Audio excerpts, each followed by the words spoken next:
যে আমি ঘৰখন কেনেকৈ তই হেৰ' বৈষ্ণৱ পুত্ৰ ভৈলি যাৰ 21 পুৰুষ তই কৰিলি উদ্ধাৰ। গতিকে বংশত যদি বা গাঁওখন যদি উদ্ধাৰ কৰিবলগীয়া হয় তেতিয়াহ'লে আমি এজন ভকত জন্ম দিব লাগিব, এজন বৈষ্ণৱ পুত্ৰ জন্ম দিব লাগিব। তাৰ কাৰণে আমি কি কৰিব লাগিব? আইসকলৰ আমি এই আঁচনিটো ল'ব লাগিব। বিশেষকৈ আমাক কলি ঠাই দিছে যে নিপতি বুলন্ত কলি টুকতিলো স্থান, জৈত খেলে যোৱা পাশা কৰে মদ্যপান, স্ত্ৰী পঞ্চ শুনা গৃহস্থৰ থাকৈ জৈত, এহি চাৰি ঠাই দিলোঁ পঞ্চগয়া তৈত।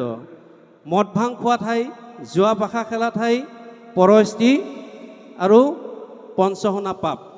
এতিয়া পঞ্চশুনা পাপটোৰ বিষয়ে অকণমান আঁত ধৰিব লাগিব, কাৰণ প্ৰহ্লাদ চৰিত্ৰটো যেতিয়া ওলাই আছে এই ভাগৱতৰ কথা, কাৰণ আমাৰ গৃহস্থী ধৰ্ম পালন কৰিবলৈ যাওঁতে আমাৰ নিতৌ 5টা পাপ লাগে।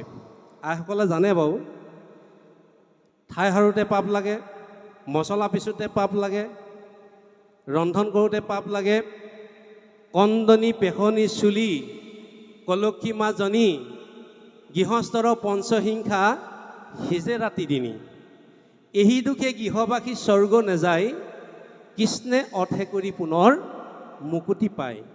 এই পাপকেইটাৰ কাৰণে ঘৰখনৰ আইগৰাকী বৈকুণ্ঠটো দুৱে কথা, স্বৰ্গলৈ যাব নোৱাৰে। কিন্তু ভাগৱতে সিদ্ধান্ত দিছে, কি বুলি দিছে? জল পুষ্প ফল মূল খাদ্য দ্ৰব্য যত অন্ন আদি কৰি হবে কৃষ্ণত অৰ্পিব। আমি যিমান দ্ৰব্য কৃষ্ণত অৰ্পণ কৰি দিবলৈ কৈছে।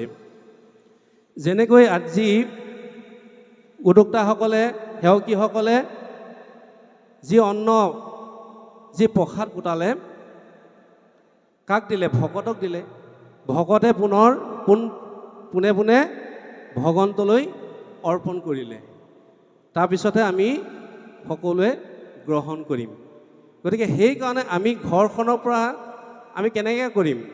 ৰন্ধন কৰা আগতেই এমুঠি আমি কি কৰিব লাগিব? ঈশ্বৰৰ নামত অৰ্পণ কৰিব লাগিব। আৰু পাছৰখিনি খাবলৈ দিওঁতে স্বামীকে প্ৰমুখ্য কৰি ঘৰৰ আলহী অতিথিক কৃষ্ণ মন্ত্ৰটো উচ্চাৰণ কৰি দিবলৈ কৈছে। কৃষ্ণ মন্ত্ৰটো উচ্চাৰণ কৰি দিলে কি হ'ব? হৰিনাম সূতাখন, পাপ সোহাংগন, ক্ষণেকতে